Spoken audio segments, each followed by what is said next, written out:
Hoy tengo el placer de estar con Laura Restrepo. Laura Restrepo no solo es mi escritora colombiana favorita, sino también una mujer que ha inspirado a escritores y a escritores jóvenes a escribir. Es una mujer que nos inspira a relatar la historia de Colombia y a vivirla también. Laura, bienvenida a este Hola Diego, programa. muchas gracias por la invitación. Quiero comenzar preguntándote cómo es volver a Colombia y qué es volver a Colombia para ti. Nunca me voy de Colombia, Diego. Estoy viviendo en este momento en Cataluña, arriba en las montañas de los Pirineos. Pero pues vengo a Colombia y a Bogotá 5 o 6 veces al año, de pronto más. Y entonces lo que hay es más bien como un ir y venir. Sí, además yo creo que es como muy propio del mundo contemporáneo, donde no estás definitivamente anclado en un sitio. Y pues Colombia siempre es mi punto de referencia, mi razón de ser, mucho de lo que he escrito. Tengo algunas novelas escritas en otros lados o sobre otros lados, pero básicamente yo creo que la voz de mis novelas siempre es muy colombiana, el sentir muy colombiano. Yo creo que hay unas novelas que siempre han pretendido reflejar, como por un lado esa herida que tenemos los colombianos y por otro lado el sentido del humor de los colombianos, ¿no? Como oscilar entre esos dos polos, una herida permanentemente abierta y una especie de manerita a la torera también, con humor, con desparpajo de entrarle a la vida, que me parece que son dos polos que enmarcan mucho la vida nuestra como colombianos. En un país de víctimas, Colombia es un país víctima, casi no hay ninguna familia en Colombia que pueda decir que no tiene una víctima o que no es directamente parte del conflicto. A veces familias también tienen que ser víctimas y victimarios, y muchas veces las personas que se tienen que ir del país son las más valiosas, y muchas veces terminamos sacando del país de una u otra manera a las personas que más le aportan al país. Usted fue exiliada y quiero preguntarle qué es el exilio en sus propias palabras. Yo creo, Diego, que el exilio se ha vuelto tan masivo, es una figura tan recurrente hoy en día, no solamente de colombianos, sino de latinoamericanos, con toda la oleada que salió con el periodo de las dictaduras, toda la gente que está saliendo ahora de Venezuela, bueno, los miles de colombianos que salen, pero luego el Medio Oriente saliéndose entero, la grandísima migración del África, inclusive de Europa Blanca como Rumania, como esos lugares, se ha vuelto tan frecuente que ya casi que el exilio es una forma en sí de ser, ya no es como la excepción.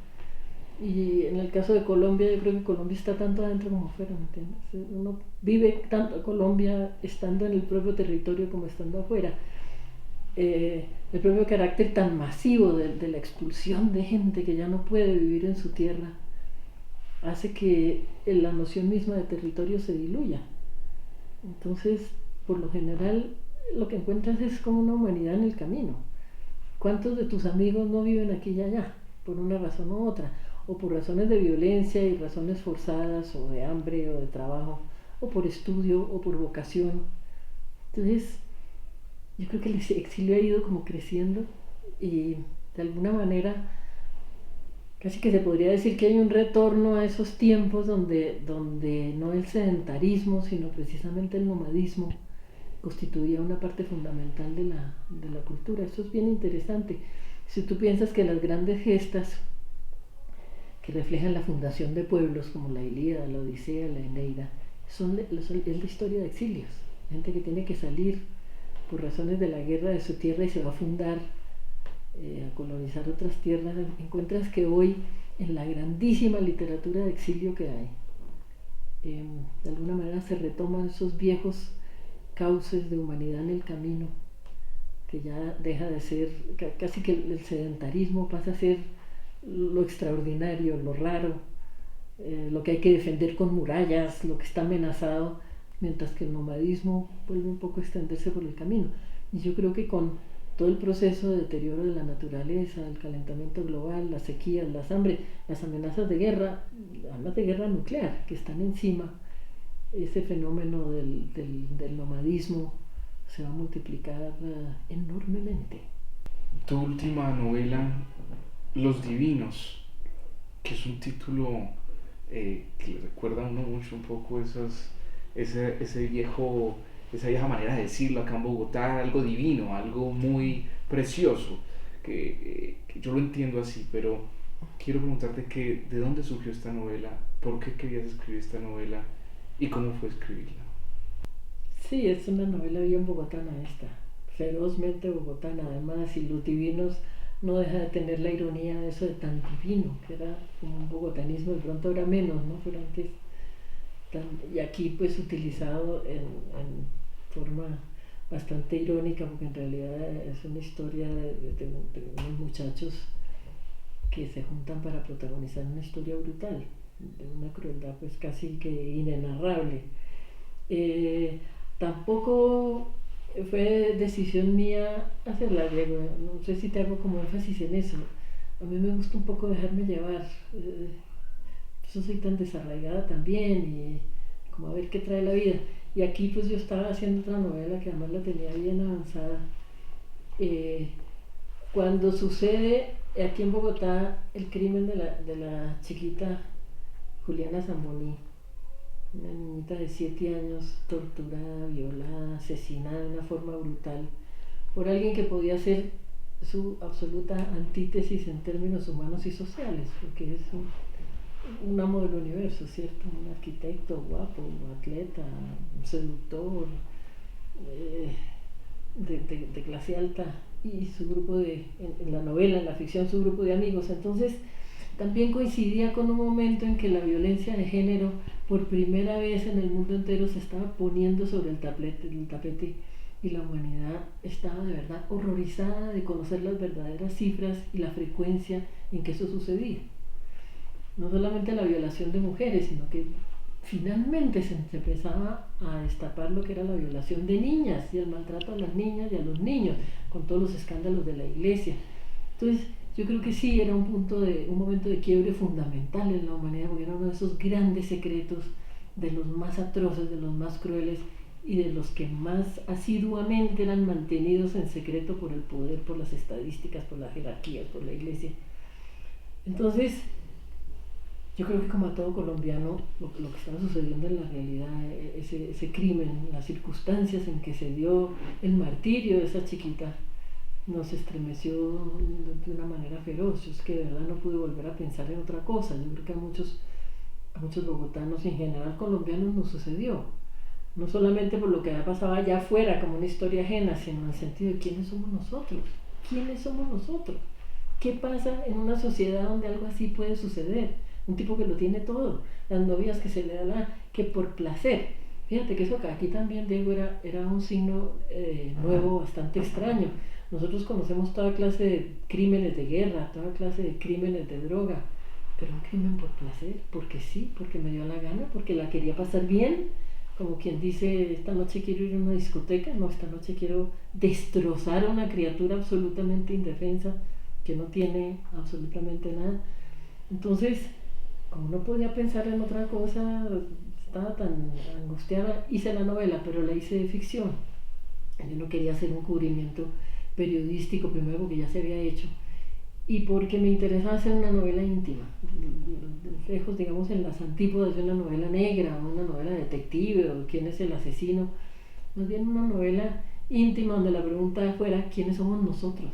¿Quiénes somos esta sociedad donde sucede una cosa así? Entonces, los personajes son de ficción, uno que se llama el muñeco y sus 4 amigos desde la infancia, que se conocen desde pequeños y que desde chiquitos están cometiendo esas pequeñas fechorías contra las mujeres, como una especie de escuela de la crueldad que empieza con las empleadas del servicio doméstico, con la propia madre, de pronto con las primas, con las hermanas, con las prostitutas, paso fundamental en ese aprendizaje de que a la mujer se la puede poseer, dominar, maltratar y que eso es impune, despreciar. Luego las novias, las amantes, las esposas en el matrimonio. Y finalmente esos amigos que digamos se mueven dentro de la normalidad, porque es un maltrato a la mujer tan cotidiano que ni siquiera amerita reseña en los periódicos, es decir, eso es lo de todos los días. Y ahí sucede como un detonante el hecho normal. Hay uno de esos muchachos que da un paso más, que es la tortura, violación y muerte de esta chiquita. pero mi interés era concatenar eso, que era lo excepcional, lo monstruoso, digamos, lo que había sido noticioso, concatenarlo con la cotidianidad del maltrato a la mujer. Y entonces surge ahí los divinos, como una forma de hacer ficción eh, a partir de la conmoción que produce un hecho de la vida real. Es usted una mujer que buscó su voz y la encontró en sus artículos, en sus viajes, en sus entrevistas, en sus encuentros con tanta gente, porque ha conocido usted a medio mundo. Y, y claro, con todo esto el movimiento Me Too, el movimiento Yo También, el movimiento de feminismo también, de reconocimiento de la mujer, pensar que usted viene de uno de los países más machistas, uno de los países que más maltrata a la mujer, y al mismo tiempo haber encontrado esa voz y haber encontrado esa posibilidad. Me gustaría que usted explorara un poco, nos contara un poco cómo fue atravesar eso. Mira, sí, desde luego Colombia es un país donde el machismo campea y tiene expresiones muy brutales, muy atávicas, pero la cosa es más natural que eso, porque al mismo tiempo, bueno, primero que se empiezan a descubrir rezagos de machismo brutal en países que se consideran civilizados y del primer mundo. Fíjate nomás toda la literatura negra que producen los nórdicos basados en una especie de destape de lo que es la violencia brutal contra la mujer. En España yo no te cuento lo que son todos los días los crímenes contra mujeres. Entonces, por todos lados se empieza a aflorar, ¿cierto? Como el mito del gran macho latinoamericano sigue siendo atroz, pero de alguna manera empieza a reconocerse por otras partes del mundo. Y yo te voy a decir una cosa extraña. Simultáneamente con ese machismo, yo creo que en Colombia hay un fenómeno de una libertad de las mujeres como en pocos lugares uno puede ver. Las colombianas somos mujeres muy libres en todos los terrenos.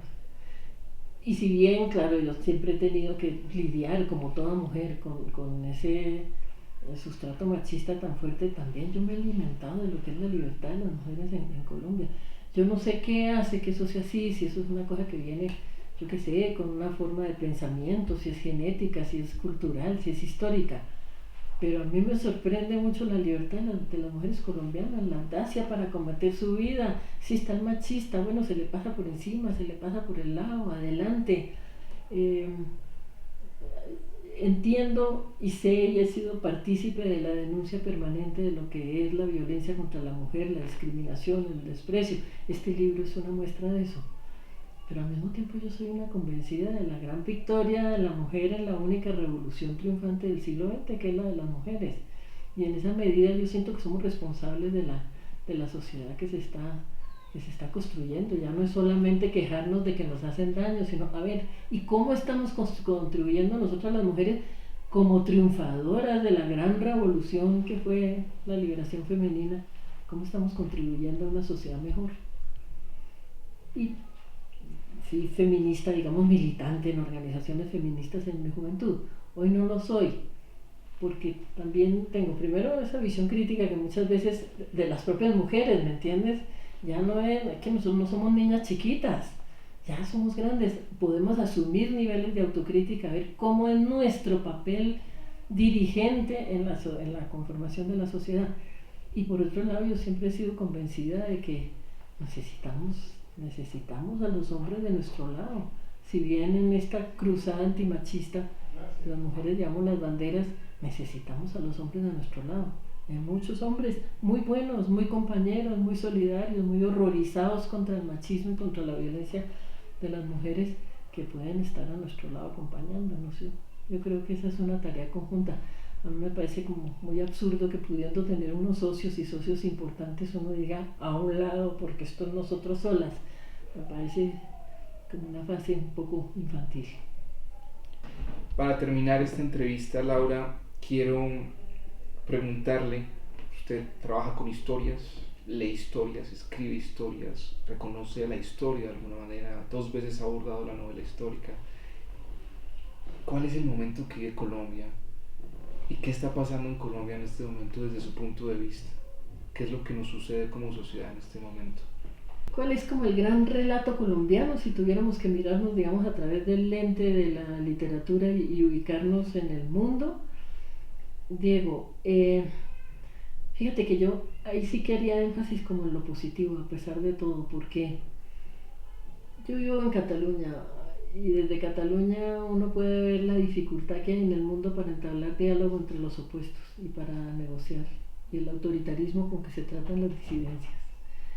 Yo creo que Colombia, pese a los tremendos vaivenes y altibajos, es un país que ha aprendido de la necesidad del diálogo y ha aprendido a negociar. A mí me parece eso bastante excepcional en un mundo donde no se negocia, donde no se dialoga, donde la imposición por la fuerza, con, con herramientas tan arteras y tan traicioneras como la frivolidad, por ejemplo, difundir la frivolidad para que nadie piense, porque todo el mundo ande metido en boberías, o directamente las prohibiciones, el espionaje a través de toda clase de medios tecnológicos, un control absoluto donde el diálogo no es lo que prima.